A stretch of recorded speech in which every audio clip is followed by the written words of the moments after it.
Good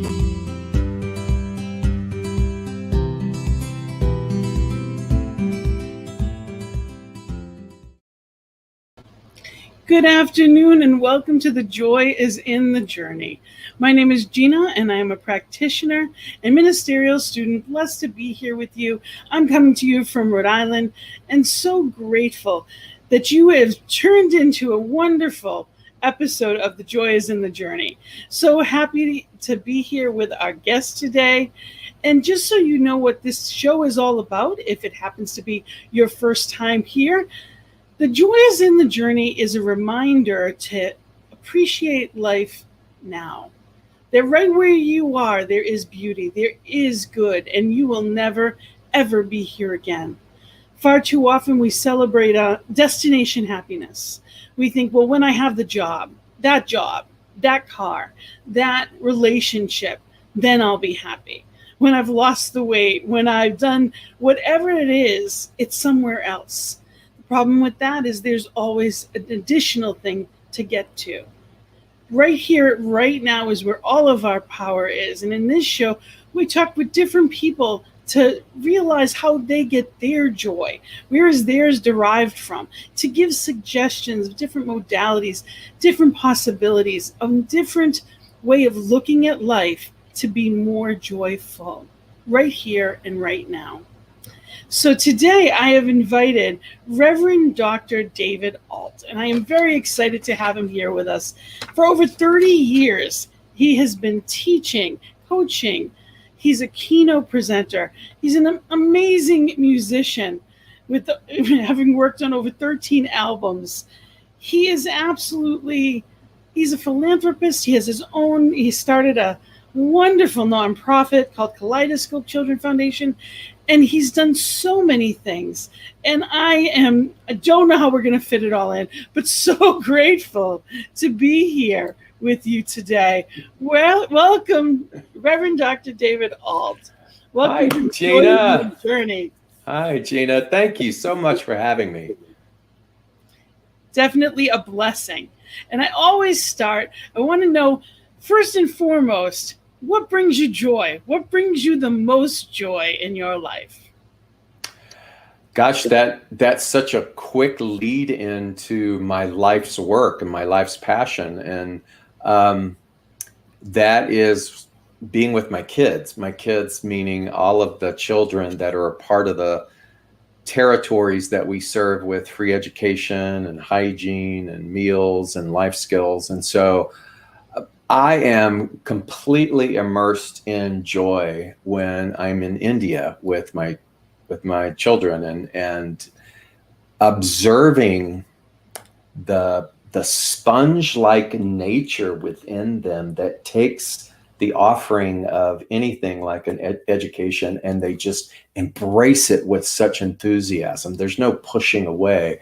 Being in Guatemala, observing these young girls that we give scholarships to help them rise above slave labor practices, and to see the tenacity by which they get up every single morning and they may travel over 2 hours just to cross the threshold of a classroom, and the joy of being able to do that, of Cambodia all of those years where it started, and even in monsoon season, these kids would be standing at the gate every day. And so to see how well they value that opportunity is something that just cracks my heart open every single time. So many things that we take for granted that are so freely given to us that we overlook. And here they are walking hours, doing anything just to have the opportunity for it. And you're talking about your kaleidoscope. I just want to make sure people know how to reach and go to that website, because the work that you do is amazing. And you are in addition to the US, you're in 3 different countries, correct? Mm-hmm. It is Guatemala, India, and Cambodia. Right. And we started in Cambodia, or the beginnings of it happened there just on a sacred site journey. You talk to a lot of people and they will tell you what's the most inspired want to go destination in the world, and believe it or not, it's Siem Reap, Cambodia, because one of the ancient wonders of the world is there. It's called Angkor Wat, and it's the largest spiritual complex in existence. And so many, many people come there. I knew nothing about it in the early 2000s, but had an opportunity to take people in 2004. It was a part of a trip that also went to Thailand. And I tell you, when I landed, you ever been somewhere and you go, gosh, this feels like home? It's just inexplicable. There is this affinity instantly. And even though it was just so hard and difficult to witness the poverty at that time, it felt like I was home. And circumstances happened there, but yeah, those places and those kids are just my heart. Sometimes I think that those feelings, maybe those past lives, or there's other opportunities that maybe we were there. Maybe it's more familiar than we realize. You never know. Yeah, we should come back to that, because I have something fun to share about that. But go right ahead. We don't have to come back. Well, today, whatever is meant to. Okay, cool. So I love Ram Dass, the teachings of Ram Dass. I used to joke and say I was a closeted Ram Dass devotee for decades. And I just pour myself into his story and his teachings. And in fact, if you ever go to Be Here Now, the network, you can listen to just hundreds and hundreds of archival talks of his. And one of the things he always used to joke about is he would be at a lecture. These are all archived lectures over many decades.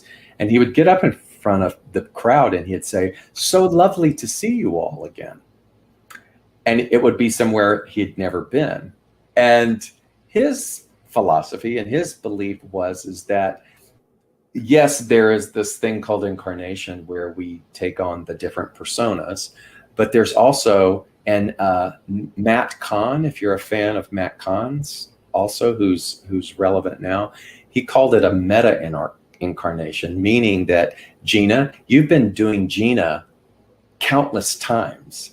David, I've been doing David countless times. And the first time that kind of sunk in, I went, sometimes those deja vus mean that I, David, have been in this very same spot before. It's kind of mind-blowing to think about it. The Buddhists have a thing called the net of Indra, which is like prisms in a net, and it just every mirror reflects into the other mirror, and then you start to see the infinity of it all. And so when I think of the infinite quantum nature of reality, I go, why not? Meta incarnations. You and I have probably done this broadcast who knows how many times, but not we necessarily in this form, or maybe it was. Maybe it was, but we get to take it to, that's what's so great about a fear, is when you can have a noticeable fear and face it anyway, or have a stigma or a wound or a narrative that's really difficult to let go of. If you can purposefully and intentionally lean into that and dismantle that, perhaps that's the first time in all the meta incarnations that you've been able to do that. Absolutely. And sometimes when I think about that, I just get goosebumps. Well, they're our teachers. All of these things are our teachers. Yeah. So if we're able to lean in and just know that the truth is already here, we can let that go for not only, it heals. I believe it heals the past and forward. So, Einstein talks about relativity. It's not just here and now. There's so much that ripples both ways, I believe. So yes, it's amazing. And I love the things that make my mind explode. So it's great to be on the show again, Gina. It's new thought, though. We get to play with the idea that anything is possible. The one thing that I know is that I don't know it all. I don't even know a glimmer. And the older I get and the more I study and learn and be in this workshop called life, the more I realize I know less and less. And that's okay. The ego doesn't have to win. Right. I can be okay just being the student forever. And that's the gift of it. It's a beautiful thing. It's when we think we have to or supposed to know that we stay in those hang-ups instead of allowing the wave to go by. Right. Because even guilt or fear, guilt, anxiety, all of that, those are waves of emotion. They're not a real thing, it's an emotion. And when we allow it, it will pass.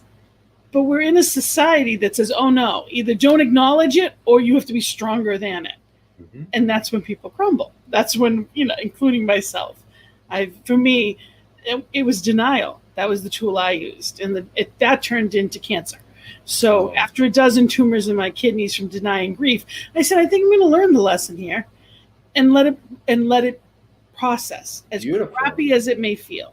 Be the witness of it. Absolutely. So back to your many, many, many things that I wanted to talk about. And tell me about the gathering, your wisdom school. You have made it so that we can all be your students. And I love that. So tell me how this works. Like everyone else, during the early part of 2020, when our world was shifting, it was, how do we connect? And I had stepped down from pulpit ministry at the end of 2018 and was moving more full-time into doing the work with Kaleidoscope Child Foundation. And I decided to, just like everyone else, go online and do a little 30-minute chat, a little observational talk, and just to offer a way for people to connect in all of that uncertainty.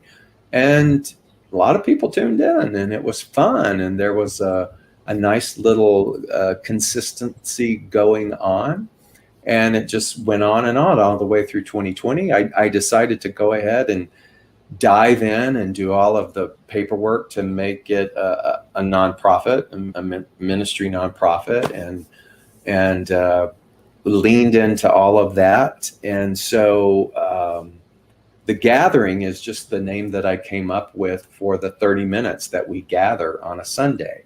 Now, oddly, because this Sunday is my first time to be getting on a plane, I realize I won't have the accessibility and the live opportunity to do what I've been doing since March of 2020. And so I figured it out and have my little intro, outro, and now it's just going to go live on my business page, my professional page, the David Ault page, as the gathering. And so that's free, available to everybody. And it's, again, a way to kind of share. And plus, who, as a former minister or as a student, doesn't love research and giving a talk?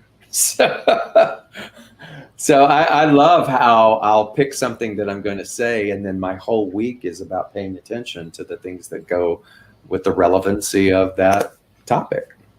Absolutely. Yeah. And just so people have your information, it is here, and you can either screenshot it if it's on your phone, or it's davidault.com is your website, and that's your email as well, david@davidault.com.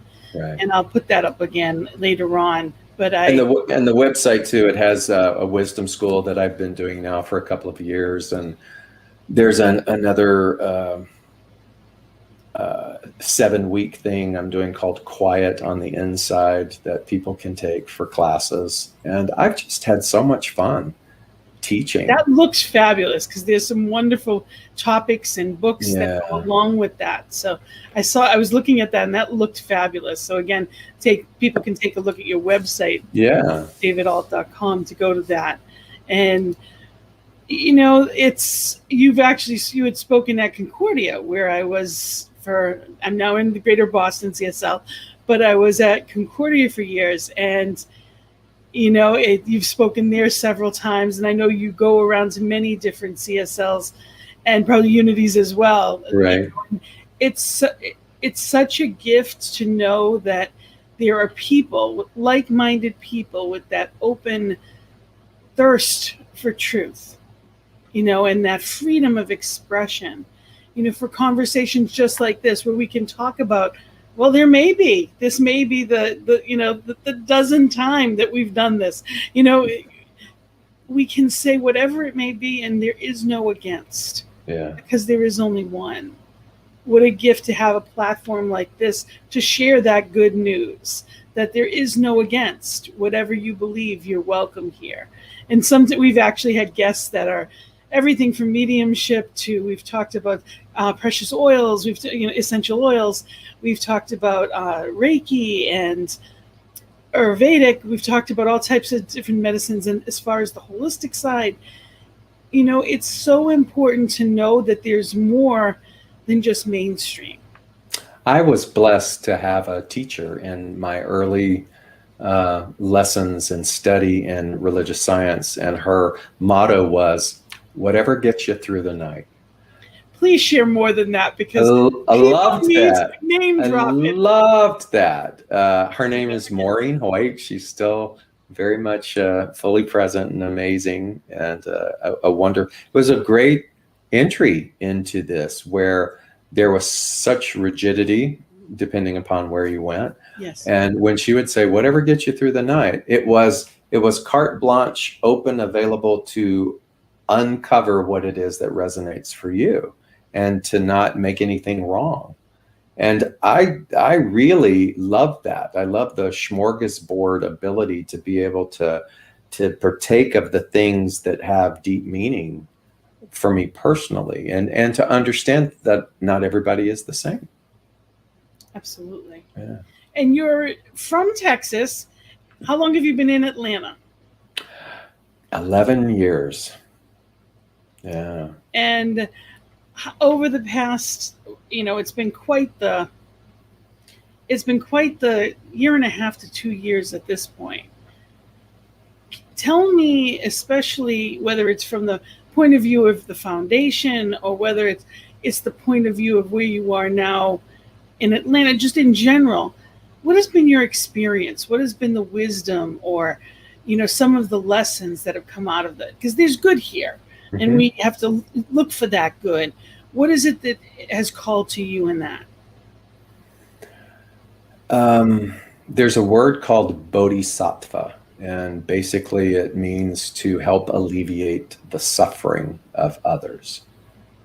I don't know of any other holy or mighty work that we can do as sentient beings than to surrender to being a bodhisattva, and understanding the multitude of ways in which that can be delivered and expressed. Because in the mass forgetfulness, when we do forget the inclusivity, when we do forget there is no us and them, and when volumes of the population don't even understand what that means, the best way to bring it all home, the best way to dissolve whatever resistance and restriction there is to be a bodhisattva. And so the Hindus call it karma yoga. It's what is my creativity? What is my gift to the world? And so when we can get really solid about what our karma yoga is, and then we give that our all, our whole heart, and become wholehearted in that path, there's nothing sweeter, in spite of appearance. When I would taught so many science of mind classes over the years with many, many people, and I used to tell or give a mantra to my students, and I'd say, repeat after me. No, I can't remember it. Oh, that's so funny. It's about, in spite of appearances, there is. It'll come back. I'm dehydrated. It'll come back. Not to worry. Yeah, oh, even in the apparent absence of. That's it. And then there's a little poetic turn of phrase to it. So even in the apparent absence of. So even in the apparent absence of civility, there is civility. Even in the apparent absence of solution, there is solution. Even in the apparent absence of love, there is love. There's nothing that is void of that truth. It becomes our personal mission then to move beyond, or to get beyond, or to allow what is beyond to reveal itself. And that's nobody else's responsibility. So to be a bodhisattva, to help move people to the beyond the appearance, I think is amazing. Brain kicked back in. I understand that all too well. I love, being the change you wish to see in the world. That's what really, the Peace Circle on Monday nights is all about, is that, well, what do I wish to see? Who wouldn't want peace? Inner and outer, who wouldn't want that? And am I contributing to it? So in this sense, it is when we're seeing things that aren't the way I would choose for them to look, am I contributing to how I want them to look? Or am I complaining, which magnetizes more of that? So what am I doing? Am I being part of the solution, or am I creating what it is I'm seeing? So it's there's so many layers to, and it doesn't mean, it's so important to note that it's not bypassing. It's not about, spiritual bypass, is dangerous. There's so many people call a thing a thing. When you see it as it is what it is, and you're seeing that, it doesn't mean that it's staying that way, or that it's really that way. But whatever is apparent right now is showing up to teach me something. And if I'm not acknowledging that, it's going to go deeper right where it is. Not everything is as it seems. And how do you make that meaningful instead of just some kind of bumper sticker wisdom? How do you embody that? How does that comfort you? How do you bring integrity to that truth? And the only way that we do that is through our personal practice. The phrase that we made popular about insanity, that's doing the same thing over and over and expecting a different result. Well, last year I just had this epiphany about a new definition of insanity, and that is looking at a single plane of existence, or a singular dimensional problem, and only leaving it at that, whereas living in a multi-dimensional experience and trying to fix it with a singular dimensional answer, meaning that everything's not as it seems, and it takes a bit to reorchestrate the consciousness, the self-awareness, the mind, to understand what a quantum world is. But if you're willing to lean into it, you can begin to see that there is something beyond appearance. You can just look at nature, and it gives you the divine example that a cloud isn't the limit of what the sky is. And so when you can take that and overlay it into all of existence, then insanity is trying to give a singular dimensional answer or tactic or approach to a multidimensional experience. And the reason that I bring that up is because that, to me, is the most critical piece to advocacy. That, to me, is the most empowering piece to this idea of social justice, meaning that until I can learn and get rooted in a multidimensional awareness that it is all perfect, it's not bypassing. It's the perfect patterning that Ernest Holmes talked about. It is the divine one. It is all is God. How are any of us going to know what that means if we keep trying to solve it from a singular dimensional approach? You have to understand that something is beyond the beyond. When I can take a breath and I can go, okay, I can consider, I am willing to accept the idea that it is all perfect. On some plane, it is all perfect. Then I can take that willingness into this plane of existence and go face to face with the systemic issue. And what I can bring to it is something much larger than fighting against it. What I can bring to it is a vision that doesn't have to be explained. What I can bring to it is an energy that doesn't need any defense mechanisms. It just stands in front of it. And in that moment, that systemic issue begins to soften. That's what I feel that we need.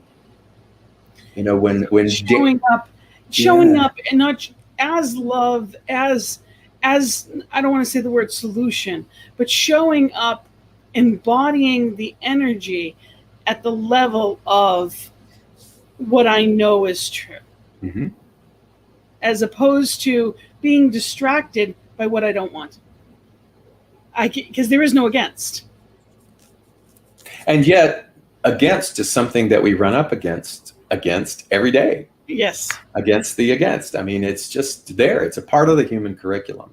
And we're all going to take the curriculum. So there's no getting around it. But the beautiful thing is that then notice what you are against and then lean into it. Notice what the fear is and lean into it. Instead of trying to protect yourself or cultivate a lifestyle that doesn't have to look at or that avoids that at all costs, we get to lean into those things. I want to make that spiritual philosophical truth true for me. I want to know that God is all that there is. And there are many days that I don't know that, but I want to. So instead of just saying it, instead of just, teaching it, how am I going to live it? Man, there was somebody at a CSL conference one year, and he said, people don't want to hear a sermon. They want to see it. They want to see a sermon. Never forgot that. You said on your website, you said you love leading through example, and you abide by the motto that people would rather see a lesson than hear one. Yeah, so I changed the word sermon so that my corporate gigs would accept me. But it really is. It's being that example that, be the change. And what does that look like? And what, how can I be in a place of againstness and think anything's going to be fixed? Sometimes, oftentimes my prayer, is, Spirit, fix my eyes. Because it's the lenses that I see through that see things I don't like. It doesn't mean that they're wrong because I am not liking what I see. So, another prayer that I've heard that's very quick and it helps me immensely is, bless them, fix me. So fix my eyes that I may be at peace, and bless whatever it is I see. Bless them, fix me. And that helps me remember that I'm the only one that I can do something about. I can offer prayer, I can offer energy and love and know the truth of anyone, but I'm the only one that I can change. And I'm a full-time job. So if I'm looking at you, then I'm not doing my part. So, that fix my eyes reminds me that, that if I can't see out the window, it may be on my side. And it's a different way of what if? Yeah. What if they might be right? Why does there have to be a right and wrong? Because that's how we feel. And it's learning how to coexist in that loving space. I mean, imagine if you had 30 minutes of full-blown awareness that God is all that there is. Imagine. And then look at how that is the cornerstone of our teaching. But I don't know very many of us who really abide in that. And so it's not a right or wrong thing. It's a calling. It's a calling to go deeper. It's a calling to turn to all of the things that might be obstructing our vision to be able to see that. It's a beckoning. It's a beckoning to something that wants us to understand we are far more than what we believe we are capable of. Very true. Yeah. Wayne said, it's all a design to just blow our minds. Eleanor Roosevelt, she used to say, you must do the thing that you think you cannot do. Yes. And I loved that. And because when you do the thing you think you cannot do, you come to the realization that you could have always done it. And then you go on to the next thing that you doubted before. And we spiral, and we just keep spiraling up. Yeah. Because we are the examples for our children, for our family members. We are the examples for everyone we know. And if I allow limits to be on me, then I'm just going to think, well, that's all there is. And it's not that that's all there is. It's all I've known before me. Mm-hmm. If that's all there is, then we wouldn't be here, because spirit wouldn't need to express more.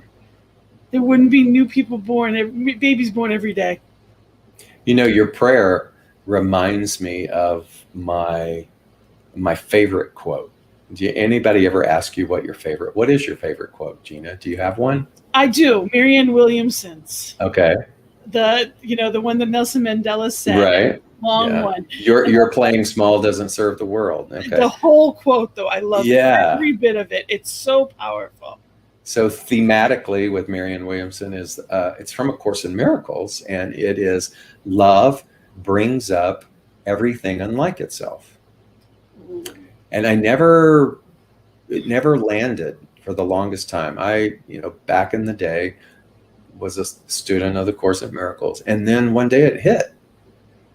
If I stand before you and I say that I'm an advocate for love, then everything unlike love kind of rises up, like steam on a pond. It rises up in my field of experience in order for me to choose differently, in order for me to bring integrity to my advocacy. So peace brings up everything unlike itself, not because it's like trying to test me, but in order to support my intention. You remember in the day when people go, don't pray for patience because you'll get it. But I'm not gonna lie to you, I still do not pray for patience. But another way to view that is I'm an advocate for patience. So then everything unlike or that requires patience, it bubbles up again, and it's like, okay, what if we did that with all the cornerstones of all the virtues and the things, and realize that when we advocate and say I am for that or I am that, then it bubbles up like it should, like it's a natural part of the process to slough off and to make space for more of that intention. And we're always going to be handed opportunities. Yeah. To be that. And it wouldn't mean anything if we didn't have to go through something to be that. Mm-hmm. And I don't necessarily like the word lessons, because it denotes, just like I don't like the word work. It is our journey. Just like this, the joy is in the journey. Right. The journey is not, it's 95 here today. That's a little bit warm for me. But I don't have to like every day of I don't have to like every moment of every day the way that it may look for it to be perfectly the way that it's meant to be. There's a lot of stuff that happens. Life is colorful. Yes, and it is. There's many blessings that come from those colors. Yeah. Far more than just the easy days. Right. That's right. So tell me about your books. You have two. You're a best-selling author, and I'm going to show them both. So I want to just tell me about the grass is greener.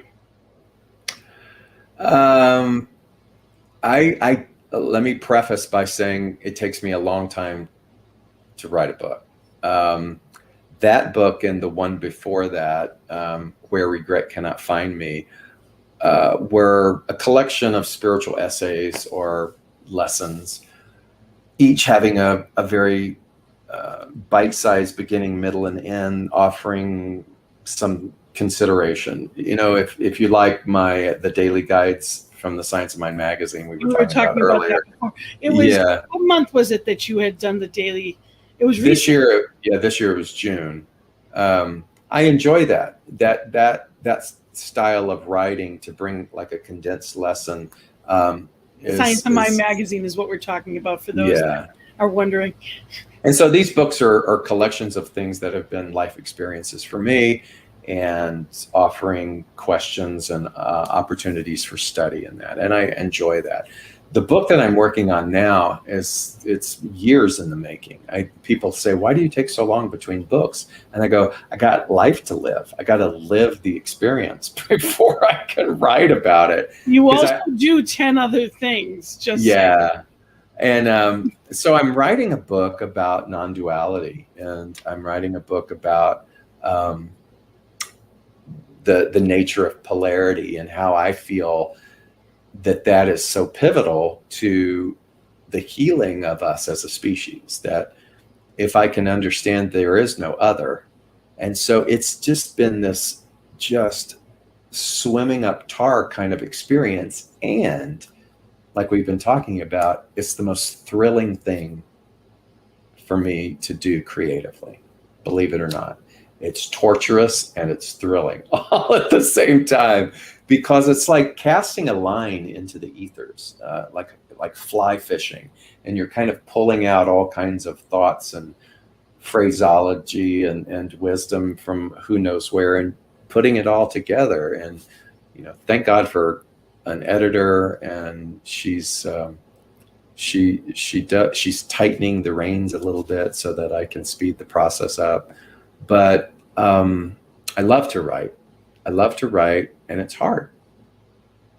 well, you do articles and different columns and things like that as well. So you do other things along the way, in addition to teaching, because every sermon is a chapter.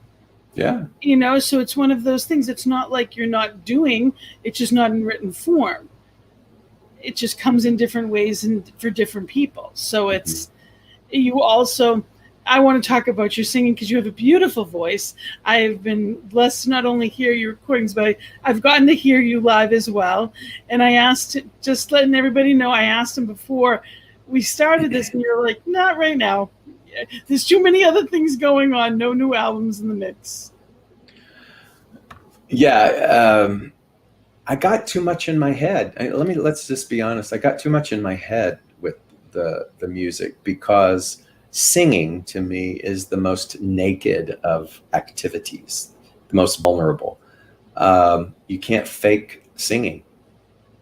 I can be sick as a dog and have 102 fever and a cold, and I can still get up and give a morning lecture or teach a class, but you can't sing. And so there's something about that. And long ago, when there was a health issue with my heart and a bunch of other things, it began to affect my reliability on that. And I began to become afraid. And so the pure joy of singing that I had had for most of my life, as a little boy, I sang in New York City and in Broadway tour shows and all that kind of stuff, and just sing and sing and sing and never think about it. And the moment that I started to have difficulty with it, it became very vulnerable.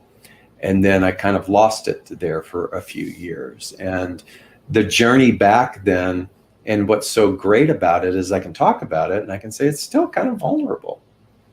But what it made me also do is let go of the identity inside of me that was too much of a perfectionist, that it was okay. I don't know about you, but I've gone and watched people sing who crack and who do things, but they're so devoted to the art and the expression, you don't care, because they're just giving their heart and soul to it.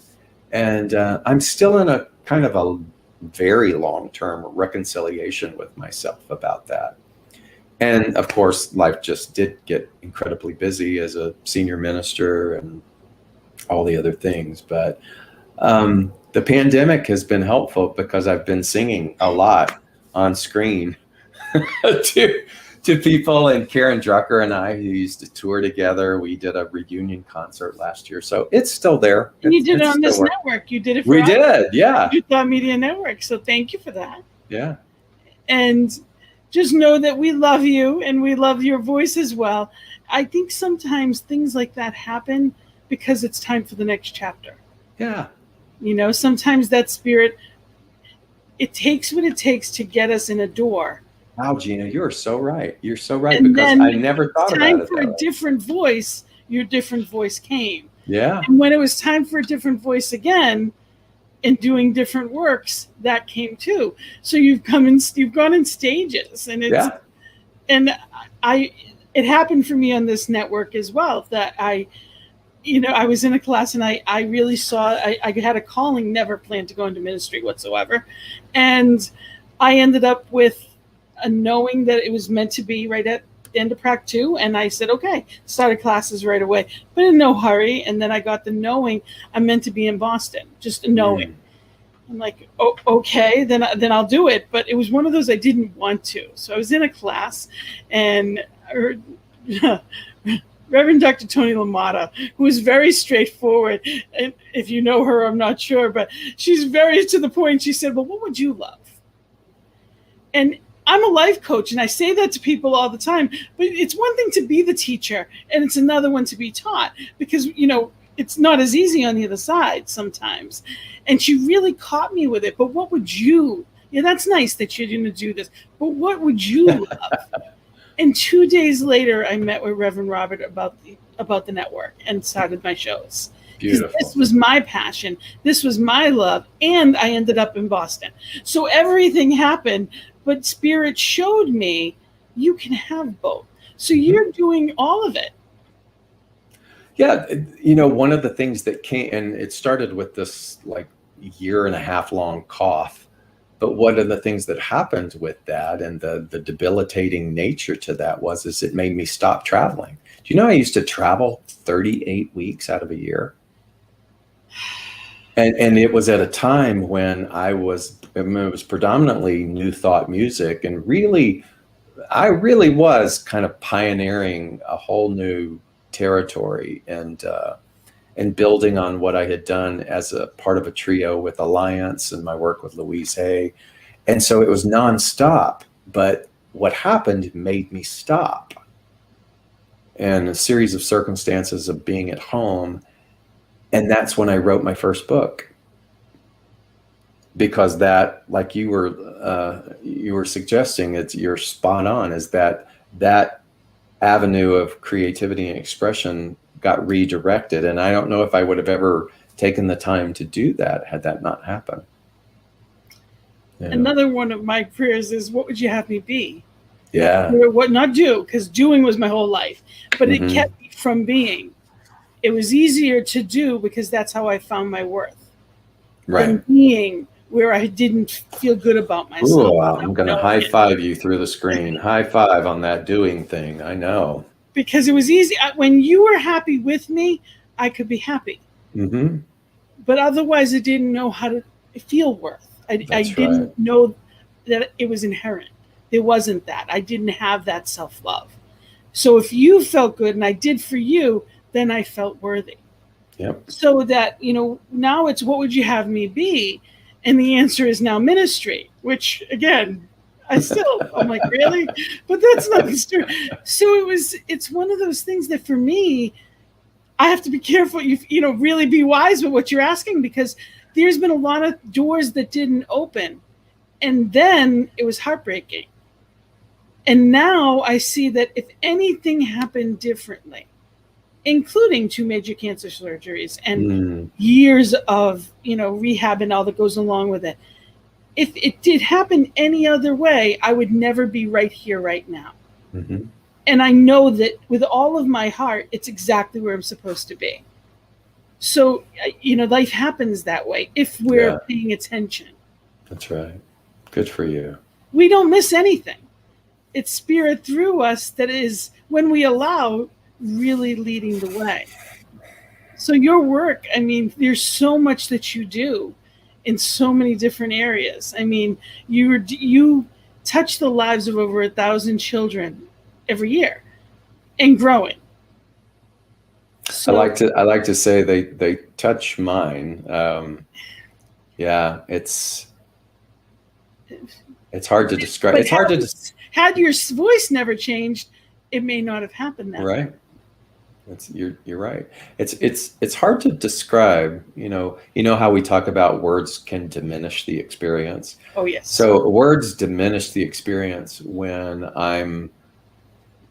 I stay for great lengths of time in a slum called Lakhanpur in India, and with people who have nothing, and then an adjacent slum in the smallish city of Bodh Gaya, which happens to be where the Bodhi tree is, by the way. And so it's already got quite a sacred vibe to it. It's the most unusual, uncharacteristic pocket of quiet in a very noisy country of India, but severely poor. But to bear witness to the generosity and the joy, I was there in 2017, and I was there in May. Never go to India in May, by the way. That's free advice. Heat, probably 115 degrees every single day, and I was there for several weeks. And we went because heart surgery had been postponed for me here, and then we finally went, and because we were going to break ground for the school we were building in this slum of Lakhanpur, and it needed to move forward. And yet in the Hindu culture, you got to have the ceremony, and you got to call the the Brahmin in, and you got to do all that stuff, and that's necessary and important. So we're going to do it. So we go in May. Well, I get a heat stroke about like 2 days before leaving. And I'm in the classrooms in Bodh Gaya. And I'll spare you the details, but I looked to my administrator. His name is Nandu. He's in his late 20s, and he's a genius, and he's done such amazing work for us.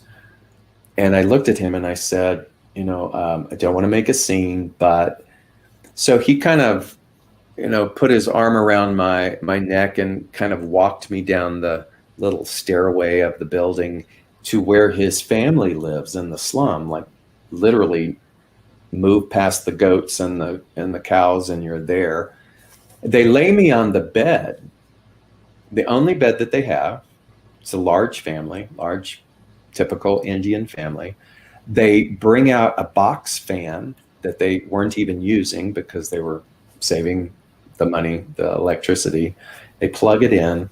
All of the Indian women gather around me, and they put these wet cloths on my head to sort of bring me back. And they've called the Ayurvedic woman in the village to come, and she's crushing things in her palm and shoving them down my throat.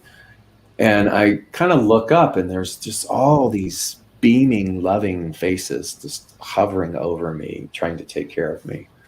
And then Nandu, my administrator, his father, who's a janitor in one of the monasteries there, he makes all of $40 a month, comes home from work and talking excitedly in Hindi, and he is pointing at me, and Nandu goes, "Now." Long story short, in the 90s, that state government in India gave poor men or poor lower class families a chance to sign up for a lottery, a land lottery, and he won. He won this prime piece of land in one of the most sacred cities in our religious history, Bodh Gaya, because it was to try to get them to farm it or to develop it, and he never could. They just never had the money. I'm lying on the bed, Gina, and he gave me that piece of land. He gave me a kaleidoscope, that piece of land. I tell you that because some of the poorest people in the world are the most generous people that you will ever meet. And some of them are the happiest as well. And he couldn't have been more happy to give me that. He was going to give it to Nandu, his son, but because I had hired him, he was trying to speak and to say, you know, you will always be a part of our family. And so that piece of land will become, it will develop into not just a school, but a center for all of the girls in these slum rural territories that we're educating to have a place to work, like contractors. We're teaching them tech and hygiene and science, and to develop a skill so that they have their own autonomy for the first time, breaking multi-generational illiteracy. But all of this vision of, okay, we're going to build it here, is because of this one man and his generosity. At one of the worst points of your life, which had that moment not occurred. Yeah, I mean, it's just, know. I just like synchronicity is that's use how me. It works.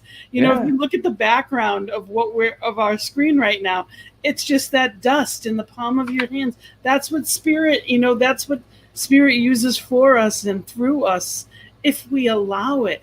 Right. And you actually shared that story, which I love, in Science Mind magazine in June. I did, yeah. And I remember it. I just was so touched because people often think that they don't have something to offer. Spirit, as you, is living and breathing. You have so much to give. It's finding what it is that's yours. Mother Teresa, 2 hands and a heart is what she would have. And she would walk into these awful, the worst of Calcutta, as people are dying, but she gave people dignity. She gave them love. She fed them. She stopped the world war, so that children from an orphanage could be safe.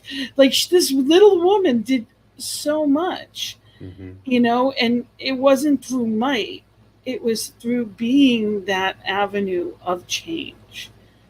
So I thank you for really allowing spirit to work through you in so many different ways, in that kaleidoscope kind of view, because that's really what it's all about. And we've had a few comments, and just to know, I just wanted to make sure, you have Roland. Roland went to, he actually serves on our board, and he went in the early days to Cambodia and helped me do the dirty work of digging holes in the ground and helping build the first school pavilion. Hey, Roland. Thank you, Roland, for being here. And Martine was happy to have you here.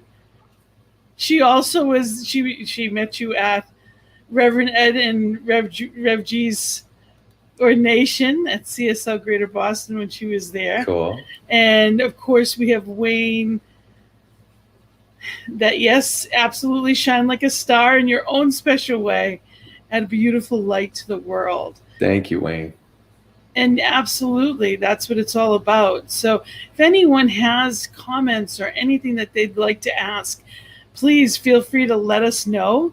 And I want to make sure also, I'm going to put your different sites up again. Again, Kaleidoscope Children Foundation, Kaleidoscope Child Foundation. Yeah. Yep. Brand new website, just got finished 2 days ago. So go over there, and absolutely, we get to help the change that we wish to see in the world. We have opportunities. When you think about the fact that he worked and supported his family on $40 a month, anything, even, people think $10 isn't much. That's a week's pay for these people. So anything and everything helps. That's right. And your website, your email, if people wanted to send a question directly, they can reach you at david@davidault.com, and the website with your classes, both the one that's weekly so they can hear you weekly for your message, or if you're interested in the gathering, which is your online, you have that. I have the wisdom school, and then a 7-week satsang, I like to call it, where we're going to look at a lot of pivotal rich material and which looked amazing. Work to go, develop the quiet on the inside. So that looked absolutely amazing. And your books, of course. So anybody that is interested in that as well, they can, go to Amazon.com for your works, or your website, because you also have a link to buy them on your website, correct? Mm-hmm. So just know that, we love the work that you do, and I am a fan and so grateful that you are here. And I know it's not a brief question, but how did you know you were called for ministry? Because I usually start with that, and we ended up on a twisted road. So I guess we'll end in that. How did you know that you were meant to be a minister? I didn't. I was a nerd. I love to learn. And, my mentor was Louise Hay. She was like a mom to me. Traveled with her in the early days during the 80s, and in a very painful time in our history with the experience of many people going through AIDS, and just watching her navigate through all of that and do her best to love people. And she had been a Science of Mind minister. And so because of her and that time era, we started to sing at a lot of religious science churches, and then a lot of Course in Miracles things. It was with Mary Ann Williamson in the early days, and a bunch of people in the Los Angeles area who were involved in Science of Mind. And so I found out there were classes, so I just started to take them. And it wasn't to be a minister. It was just, I like class. I like to study. I like all of those things. And Maureen Hoyt, the woman I mentioned, Whatever Gets You Through the Night, she was so wise, because when I finished, and this is way back, the next thing was Practitioner. And I was like, I don't want to be a practitioner. And she goes, oh, I know, but why don't you just take the coursework? Because I know how much you like to take the courses. And so I did. And she goes, I know, but why don't you just take the licensing and just go through the test and do all of the paneling, because, just try it. And then it was like, I don't want to be a minister. I know, but why don't you just go through all of the and there you have it. It was like, once I was in and invested all of that, I was like, okay. And I was an actor, and I kind of just eventually put I pulled my big toe out of the pond of that world and that pursuit, and then just leaned into being a minister. Well, I, for one, am grateful that you did, and grateful for all that you put forth in the world. And I can't wait for you to come back and tell us more about it. So okay. I hope to see you again soon here on The Joy is in the Journey. And anybody that has questions, remember, please, that, how to get a hold of, you can go to the website, kaleidoscopechildfoundation.org, or directly to davidault.com. Thank you so much for being here with us. Thank you, Gina. You're so good at this. You're so good at this. That's awesome. I'm grateful to be part of a wonderful, wonderful, we've got newthoughtmedia.org. There's information if there's anything that you want to know. Also, to donate, you can go to ntmedia.org and click the donate button. Know that we are here spreading good news because of people just like you.